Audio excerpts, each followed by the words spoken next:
come up with mechanisms to engage the youth. Northern Governors Forum meets Inspector General of Police and Chief of Staff to the President, sets up committee to engage youth. Last year's budget was cut by 30%. Nigeria to deploy automated early flood warning system in 2021. War on cybercrime. Federal government arraigns suspects before Abuja High Court. It will definitely affect the healthcare delivery in the state. Plus, fear and uncertainty grip Calabar residents following the NSAS attack on medical facilities. Hello there and a warm welcome to the NTA Network News. My name is Kenen Ima Abodike. Adeola Komiakere will be reading from Lagos while Dibabari Sieduma Weke is in Port Harcourt. The federal government is reassuring Nigerians and the international community that everything will be done within the limits of the law towards ascertaining the veracity or otherwise of all the allegations of impunity in the country with a view to dealing appropriately with those found wanting.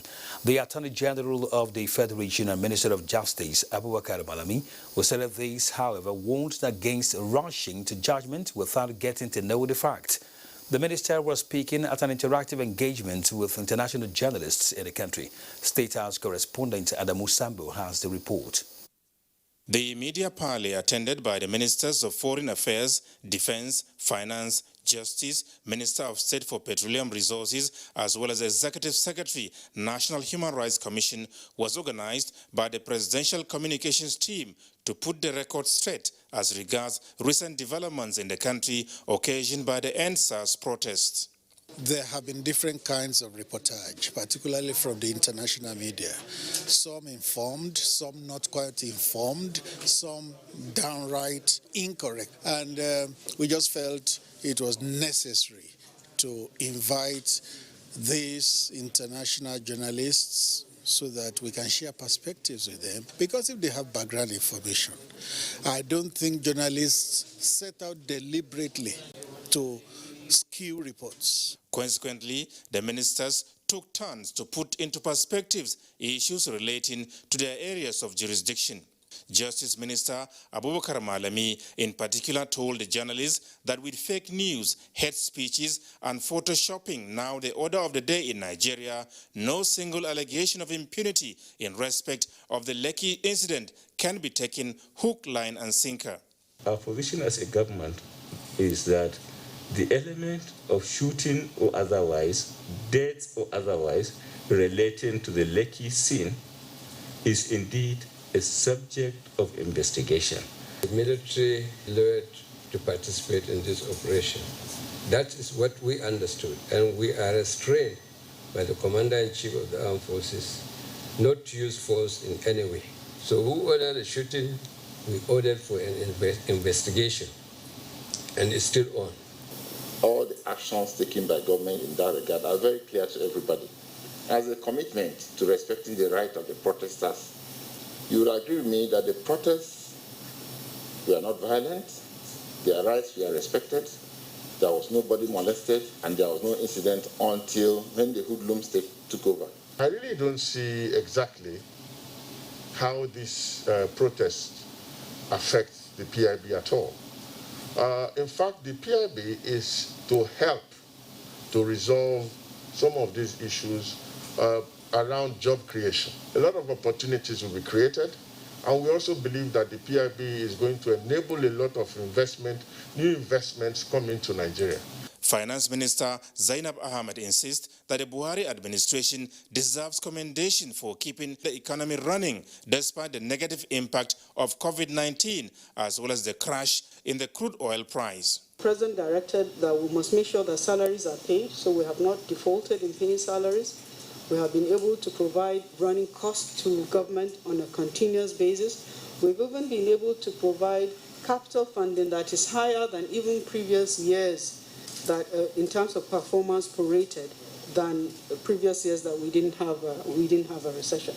Foreign Affairs Minister Geoffrey Onyama described as unfortunate that some countries made comments in respect of the NSAS protests in Nigeria that were critical, but only to realize later that they were jumping the guns. What was accepted as fact, turning out not to have been the case.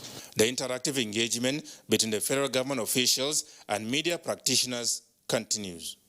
From the State House, Adamu Sambo, NTA News. Attorney General of the Federation and Minister of Justice Abubakar Malami says the federal government is working to end impunity for crimes against journalists. This is contained in a message commemorating the United Nations International Day to End Impunity for Crimes Against Journalists. The minister said the 2020 Global Index for Impunity for Crimes Against Journalists by the Committee to Protect Journalists, CPJ, released on Wednesday, 28th October, indicates that Nigeria is no longer among the countries with impunity for crimes against journalists. Malami described the achievement as a result of deliberate commitments of President Muhammadu Buhari through the implementation of many reforms in the Nigerian justice sector to include increased access to justice, speedy justice dispensation, decongestion of correctional centers, and judicious implementation of the Criminal Justice Act and justice sector reforms. Now, Northern Governors Forum has resolved to set up Youth and Civil Society Committee to engage Nigerian youths with a view to addressing their present demands and put to rest their agitations.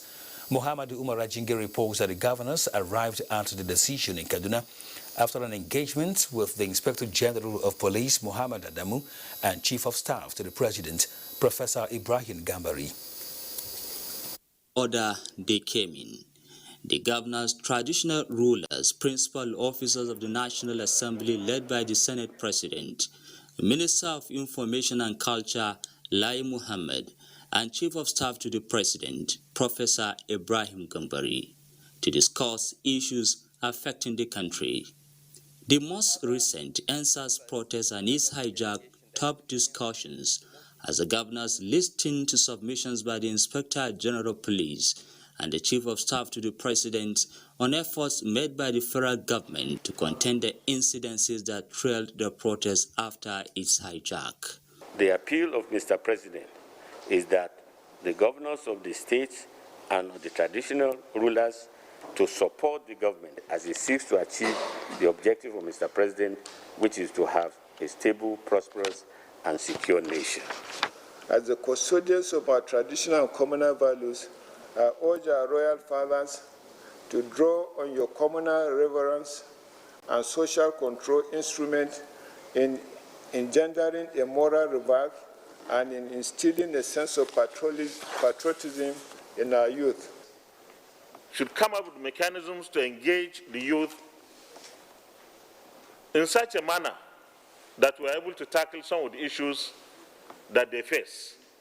Coming up with a control mechanism on social media to check spreading of fake news, setting up a youth committee to entertain their worries, including supporting the traditional rulers to talk to their subjects, were among resolutions by the leaders. This administration realized that the next epidemic that will hit the world will be fake news. Based on that, my ministry organized a National Council of Information meeting in Jos Plateau State to address the issue of fake news and hate speech. The meeting approved the setting up of two major engagement committees. A, Committee on Roles of Traditional Rulers, membership, the Emir of Lafia as chairman, 2 representatives from the National Assembly, 1 representative from each of the 3 zones, 1 from Federal Executive Council. The forum commended President Muhammadu Buhari for meeting the demands of youth and the leadership qualities shown by the National Assembly during the unfortunate incident. In Kaduna, I am Muhammad Umar Ajingi, NTA News. Meanwhile, about 420 officers and men of the newly formed Special Weapons and Tactics Team of the Nigerian Police Force are currently undergoing training at the Mobile Police Force Training School in Dehi Hill, Nasarawa. Francis Form reports. SAS out. SWAT in. SWAT, a creation of agitations against SARS, so their conduct is what the public is eager to see. 2 assault rifles recovered. I confirm and to withdraw my men over. Young, smart and energetic, drawn from different formations, with 7 to 10 years working experience and a clean record of service. These are the requirements. Temporary landlords, as it were, at the Mobile Police Force Training Facility in NTA Hills, Nasarawa, busy with drills, professional ethics, intelligence gathering, hostage tactics, and weapon handling. Nigerians should accept good performance and sound professionalism with human face, because the whole training and the SWAT exercise is intelligence-driven operation. The Minister of the Supervising Ministry, here again to supervise the personnel with a morale-boosting message. Government will continue to do whatever is possible to ensure that you perform creditably. Mr. President is fully committed to reforming the police in this country. And we see that the training, both the tactical and the armed and unarmed training, is going excellently well. The SWAT's training is taking place in 3 police force training schools across the country. In Abuja, Francis Form, NTA News. In its efforts to check the rising spate of cybercrime and advanced fee fraud in Nigeria, the Office of the Attorney General of the Federation has arraigned 2 suspects before the Federal High Court in Abuja on 10-count charge of advanced fee fraud and other related offences. Judiciary correspondent Femi Okewo was in court and now reports. In order to show the importance the federal government attaches to sanitizing the image of Nigeria in the area of cybercrime, advanced fee fraud, and money laundering, the Attorney General of the Federation, Abubakar Malami, is personally prosecuting the case. The suspects, one Babatunde Adesonya of Agbado, Ogun State, and Akinpelu Hassan Abbas of Meron, Lagos State, along with their company, Master Point Investment Nigeria Limited, are facing a 10-count charge of advanced fee fraud and other related offences Act 2006. They were alleged to have, among others, defrauded one Frederick Van Haar of the sum of €880,000. They all pleaded not guilty to the 10-count charge. They are to remain in prison custody until Monday the 9th of November, when their application for bail will be heard by the court. In Abuja, Femi Okewo, NTA News. You're watching NTA Network News. Let's go for a break. Thank you for staying with us. 15 Nigerian youths who have distinguished themselves in various innovative skills have been recognized by the federal government for contributing to national development, especially at this time that the country is looking inward for requisite skills. This was at the maiden edition of the National Youth Day, celebrated every November 1st, as approved by the Federal Executive Council. Ruth Aguele reports. You introduced me to kidnapping, but even at that, you get money from me. Nigerian youths have been given the accolades in different ways as they continue to break boundaries in diverse fields. In view of this recognition, the federal government is commemorating the National Youth Day to validate their contributions to national development. The theme of this year's National Youth Day, which is Invest in the Youth, Secure Our Future, comes at the most appropriate time. We all have different programs under our ministries geared towards supporting our youth to aspire to be what they want to be. As stakeholders jointly look for the options for a better society devoid of violence, but rather dream of a future full of hopes and aspirations for our youth. So we offer a handshake, to the Minister of Youth and Sport to see how we can nurture these young innovators. President Muhammadu Buhari, in a message through the Minister of the FCT, Mohammed Musa Bello, said the pivotal role played by Nigerian youths cannot be ignored. This government extends a hand to you all to come and join in meaningful dialogue so that we can chart a way forward.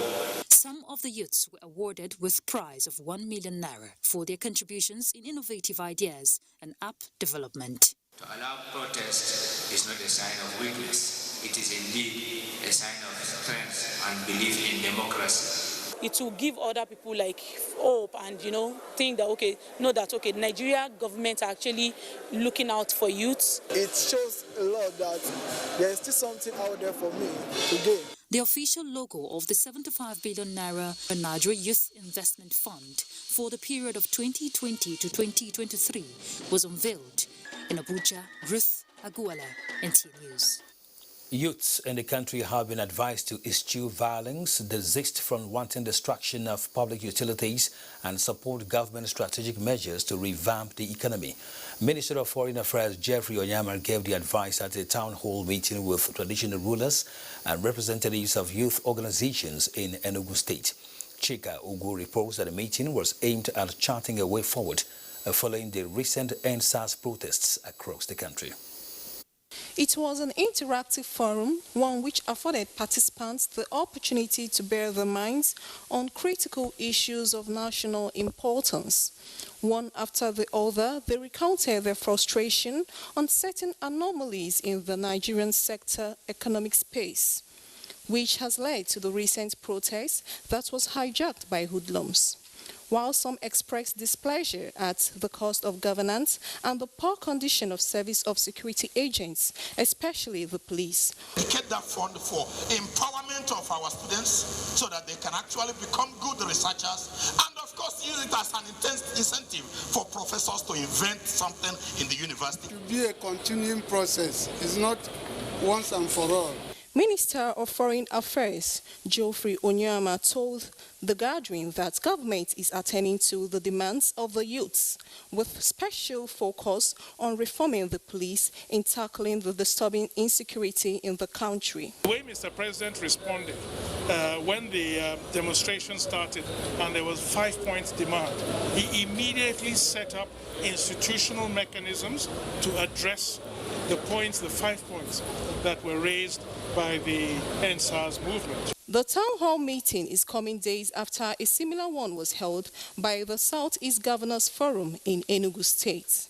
A minute's silence was observed by the forum for those who lost their lives in the violent protests across the country.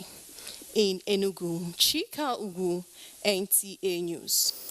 Over 500 out of the 5,000 youths that will be engaged in the construction of Mambila hydroelectricity project will commence training in different fields before the end of the year.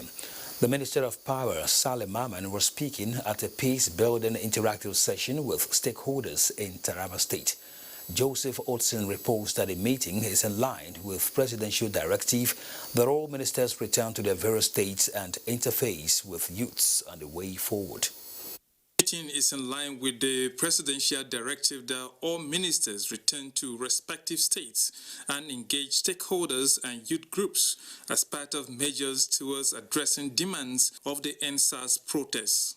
Organized by the Minister of Power, Saleh Maman, representatives of various youth groups, women, and civil society organizations all had time to express views concerning youth development and good governance. Any project that involved the youth must carry the youth along.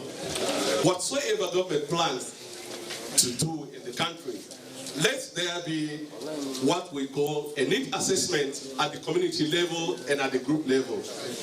We will only succeed peace building when we behave well, when we shun religion sentiment. Our children need scholarship.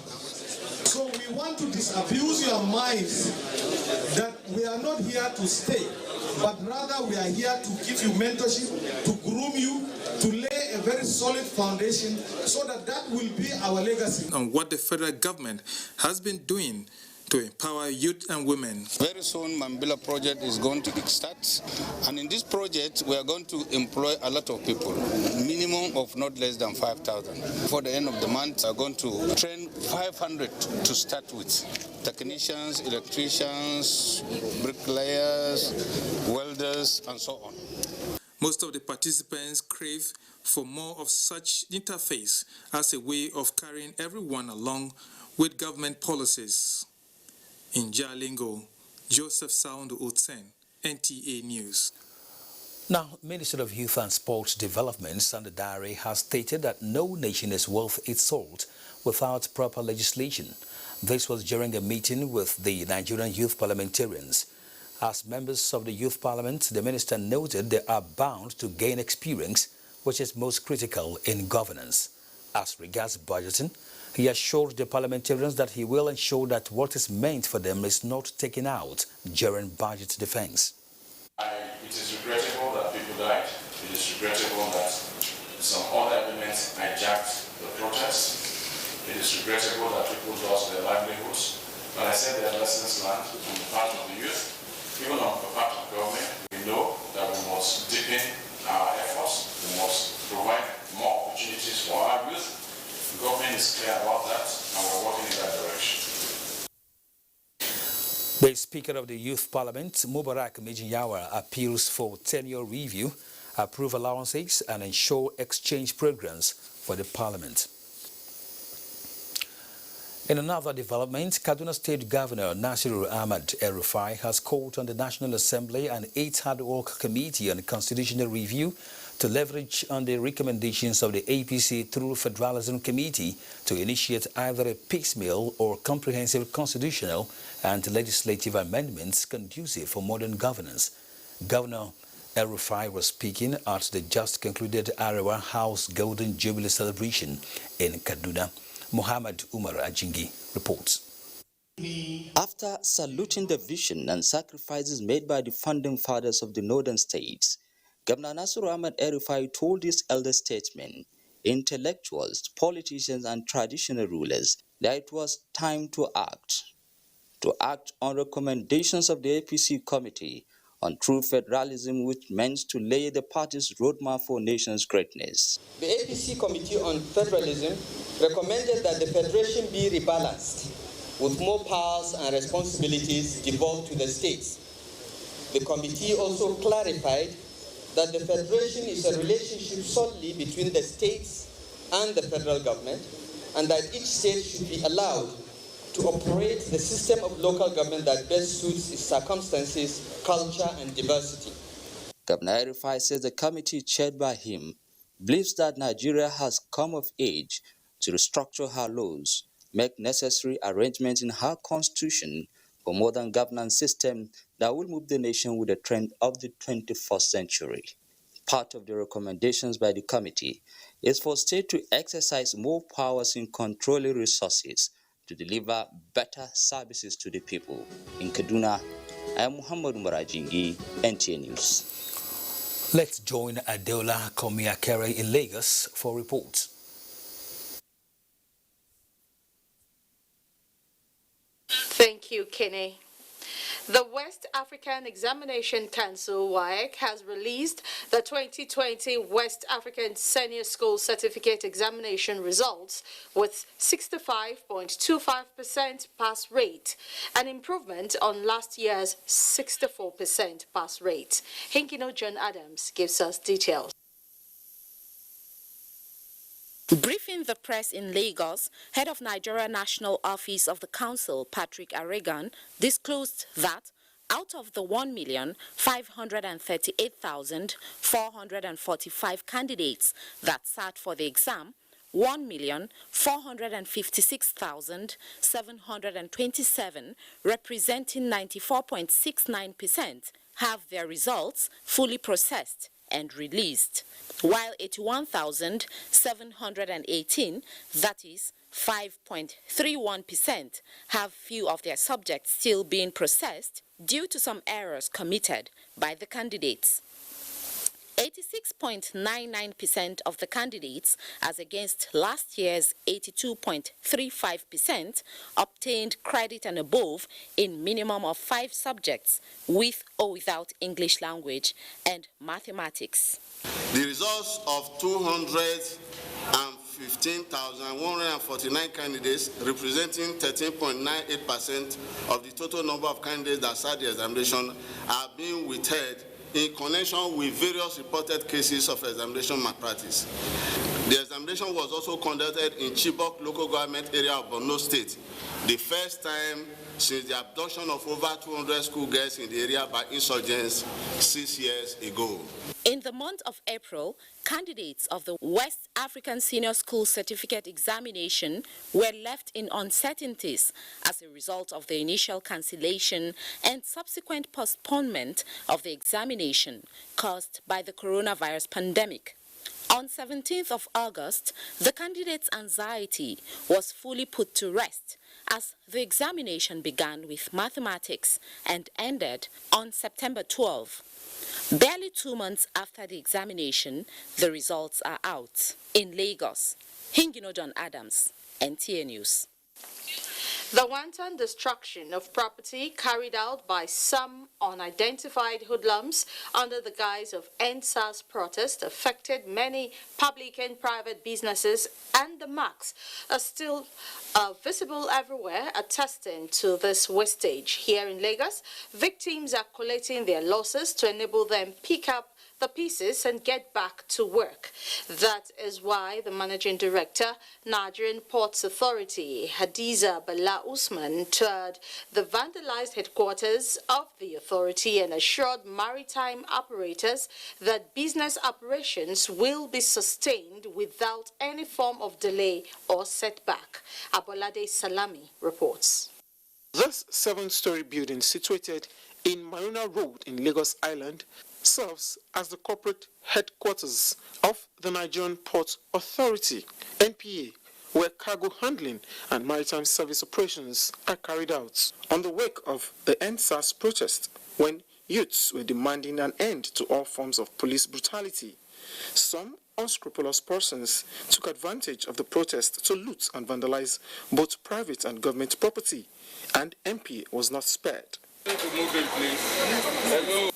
To assess the level of damage and impact of the fire on the building, the managing director said NPA's operation is not affected, while proper investigation has commenced to ascertain the financial implication of the damage. What is paramount is our services are not interrupted. Our networks and our systems have been functional. Within 2 days of the incident, we're able to resume all port operations continued within 24 hours of the attack. We're also able to ensure that critical information and documents are safe. All our financing and payment systems have been protected, and we're not in any way affected.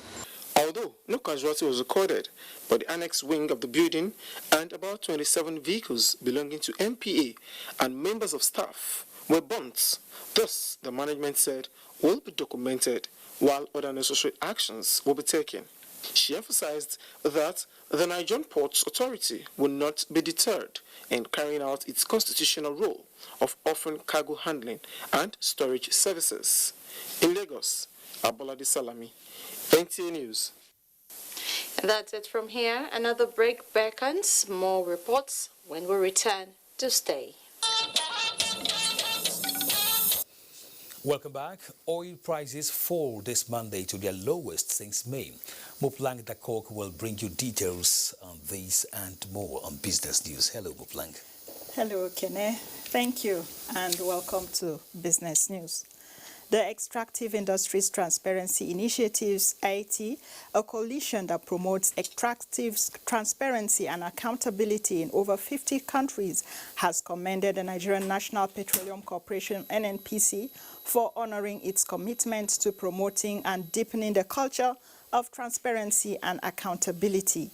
The 80's Executive Director, Mark Robinson, in a letter addressed to the Group Managing Director of NNPC, Mele Kyari, says NNPC has set a good example that will champion transparency for other national oil companies in Africa.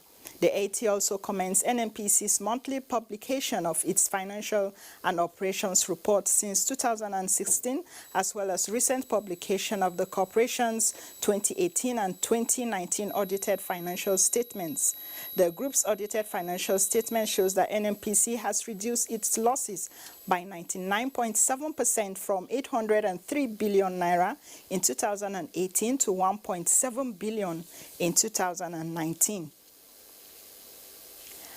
And oil prices fell more than 3% on Monday on worries a track of coronavirus lockdowns across Europe will weaken fuel demand, while traders braced for turbulence in the U.S. presidential election week.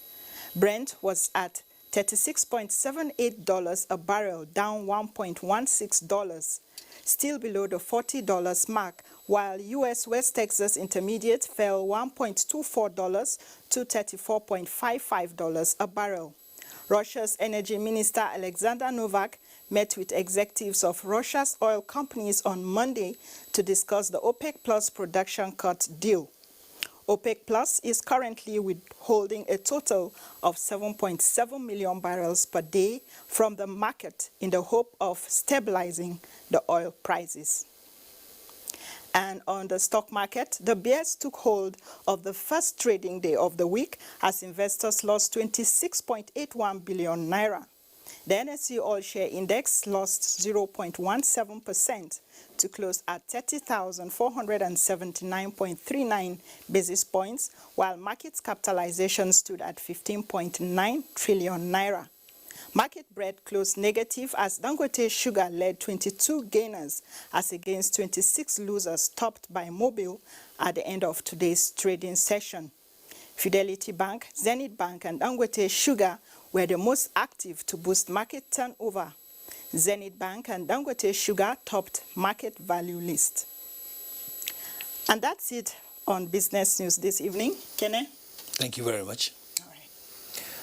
After extensive deliberations, the Northern Governors Forum appreciated the roles of religious leaders and traditional rulers in containing the menace of NSAS protests in the North, and collectively agreed that traditional rulers be given formal roles in the governance architecture of the country.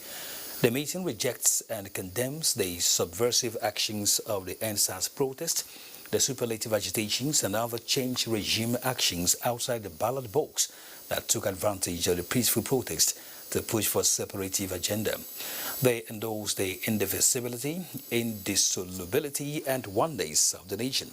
The meeting took note of the devastating effect of the uncontrolled social media and spreading fake news, and therefore calls for a major control mechanism and censorship of the social media practice in Nigeria.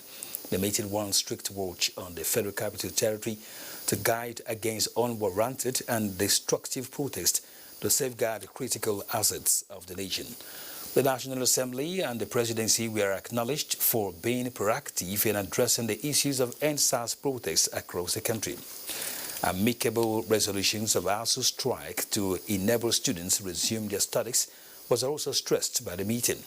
Representative of the Inspector General of Police and again the Northern Governors Forum calls for collective efforts in addressing the lingering challenges of the North, including Almajiri system, insecurity, illiteracy, and poverty.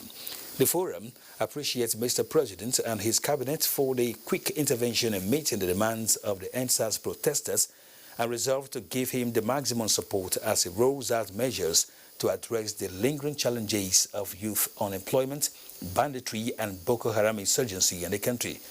The roles of the youth for their response to the NSAS in curtailing the spread of hooliganism, thuggery, and other separatist tendencies were also acknowledged by the meeting and appreciates the major reforms going on in the police force and pledges to support Mr. President on this course.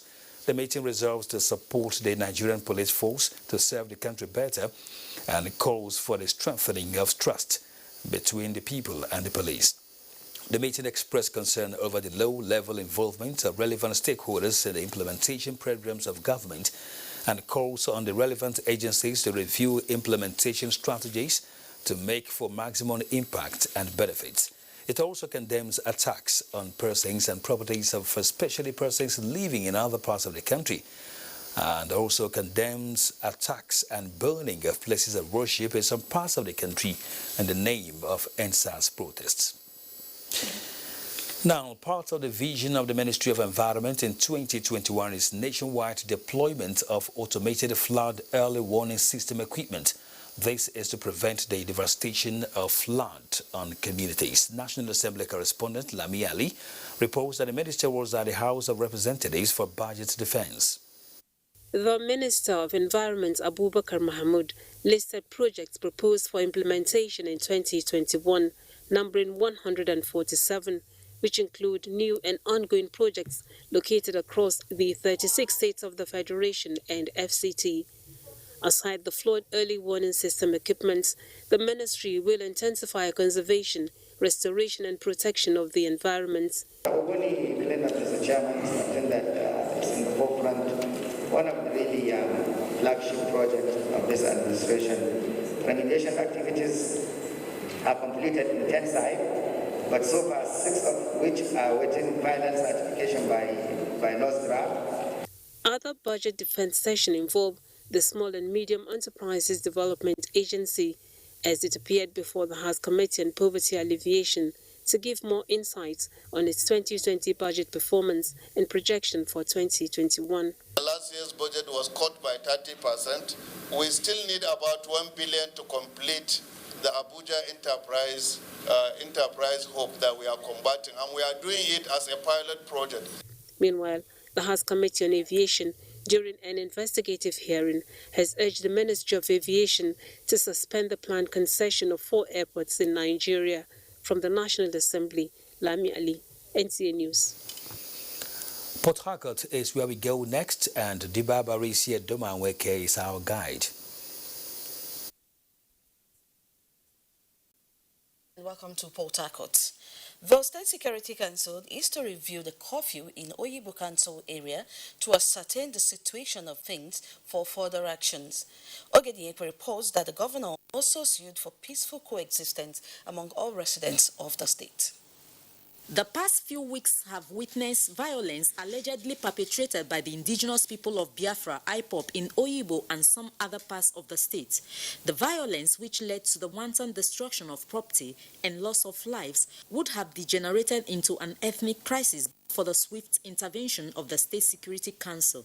Governor Wike met with representatives of non-indigens to fathom the way forward. He kicked against illegal detention camps at Ikoku Spare Pass Market, saying government will bring perpetrators to justice. But please go home very well, and that Rivers State will protect every one of you. It is our duty. That's one major thing in governance, to protect lives and property. And talk to our children. We know things are hard, but criminality will not be the solution. He appealed that people should respect constituted authority while pledging to continue to safeguard lives and property in the state. In Port Harcourt, Ogedinyekwere, NTA News. Though it has been agreed by some schools of thought that the failure of any form of leadership to meet the needs of youths provoked the outrage which engulfed most parts of the country. Negotiation has been described as the best option to right the wrongs. This reverberated in an interface between the Cross River State Governor and religious leaders as a first step towards reconciliation, peace, and development. Paul Abel has details.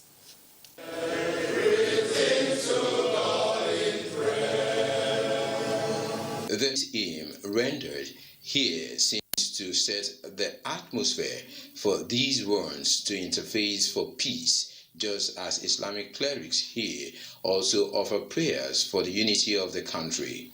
Speaker after speaker spoke on the cause of the problem, proffered solutions while emphasizing on the need for Nigerians to go back to God. To our people, there are various denominations. Let them lay down their arms. Let peace be. The state government is of the view that governance and growth are intertwined, and that resolution and not revolution is the best option rather than taking to crisis. It draws the message of the collective failure of leadership and government, including crossing the state, failing to put food on the table for our young people. Prayers were offered for the Cross River State, the country, governments at all levels. In Calabar, Paul Abel, NTA News. And as our bit from here is back to Kenneth for the rest of the news. Thank you, Dibabari. The federal government has explained that the delay in the payment of October 2020 salary to civil servants is due to the fact that the 2020 budget was passed before the conclusion of negotiation on the new minimum wage and its consequential adjustments. The head of Civil Service of the Federation, Dr. Folashade Yemiason, in a statement says a lump sum was, however, provided in the 2020 budget for minimum wage and its consequential adjustment. Dr. Yemiason also disclosed that a committee made up of representatives of the Federal Ministry of Finance, Budget and National Planning, the Budget Office and the Office of the Accountant General of the Federation has been set up to determine the shortfalls of ministries, extra-ministerial departments and agencies, MDAs. The committee is expected to conclude its work by the end of this week so that all salaries can be paid. What they're trying to do, what Ministry of Finance, Budget Office is trying to do now, is to work out how much belongs to each ministry. Let's pause for another commercial break on the news. To stay with us. Welcome back as Gift George now brings us sports update. The league management company has approved 13 stadia fit to host matches in the new football season. Among them are Teslim Balogun Stadium, Lagos, Samuel Ogbemudia Stadium, Benin City, Okigwe Township Stadium, Gombe Township Stadium in Pantami, Aparaku Stadium, Makurdi, Amadou Bello Stadium, Kaduna, Eyumba International Stadium, Aba, and Ilorin Township Stadium. Other stadia are expected to be upgraded ahead of the NPFL season bill to kick off later this month. Clubs whose home grounds are not ready prior to kick-off are to choose their home grounds from among those already certified. In tennis, the Polish-Brazilian pair of Lucas Kubo and Marcelo Melo on Sunday defeated Britain's Jamie Murray and Neil Skopsky 7-6, 7-5 to win a third Vienna title. In a related development, organizers of the ATP Finals in London have assured the flagship event will hold without fans following the announcement of a month-long COVID-19 lockdown in England. The 50th anniversary edition of the finals, which features the top 8 men's singles players and doubles teams, will be held at the O2 Arena in London for the last time from November 15 to 22 before it moves to Turin, Italy, for the next 5 years. In boxing, former Unified World Cruiserweight Boxing Champion Alexander Usyk hopes to be the undisputed world heavyweight champion, not just world champion. The 33-year-old Ukrainian was speaking at Wembley Arena in London after defeating Derek Chisora in a heavyweight fight. The victory over the Briton Chisora means the Ukrainian remains mandatory challenger for Anthony Joshua's WBO belt. The sports update, Manzi Marcus, NTA News. Of course, that was Amanzi Marcus on Sports Update.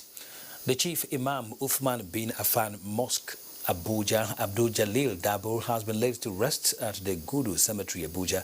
The Imam died after a protracted illness. Kolo Mohammed was at the burial and now reports. After the funeral prayer here at the Uthman bin Affan Mosque, also known as Banex Plaza Mosque, the corpse of Imam Dabo was taken to the Gudu Cemetery where it was interred according to Islamic injunction. Leader of the federal government's delegation at the burial, Minister of Communication and Digital Economy, Isa Ali Pantami, exalted the departed Islamic scholar. He lived an excellent life, and it is an indication that we must try to emulate the way he lived in this world. We lost somebody who accepts everybody as one.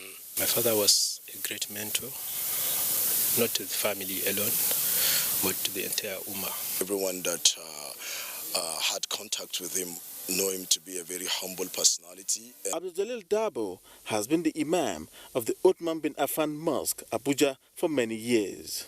Kolo Muhammad, NTA News.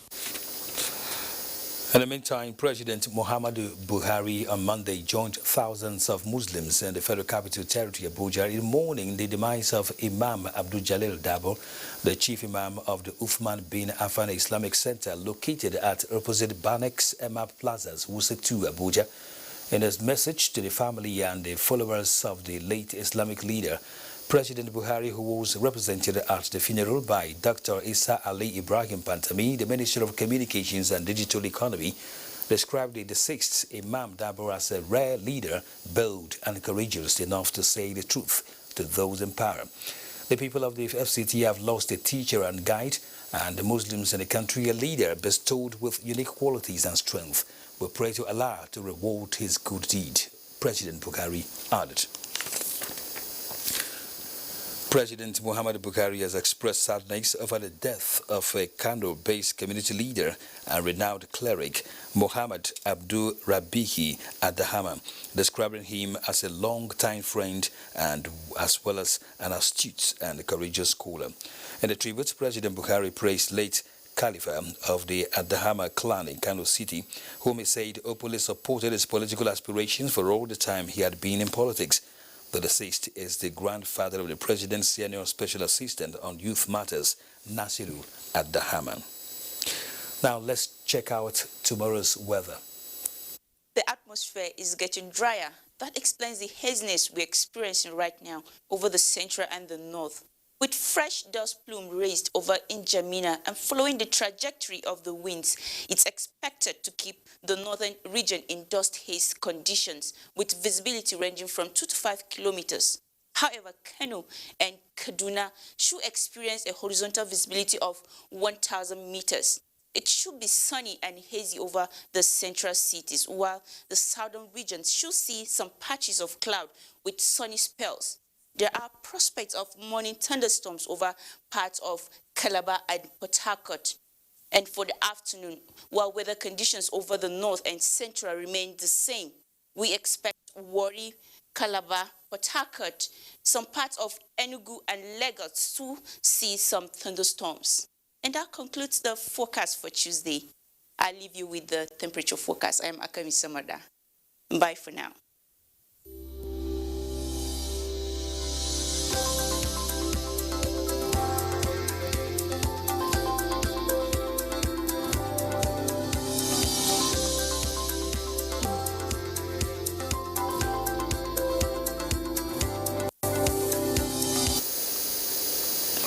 We'd like to thank you for your time on the NTA Network News tonight. My name is Kenan Ima Aburiken. Have a good night.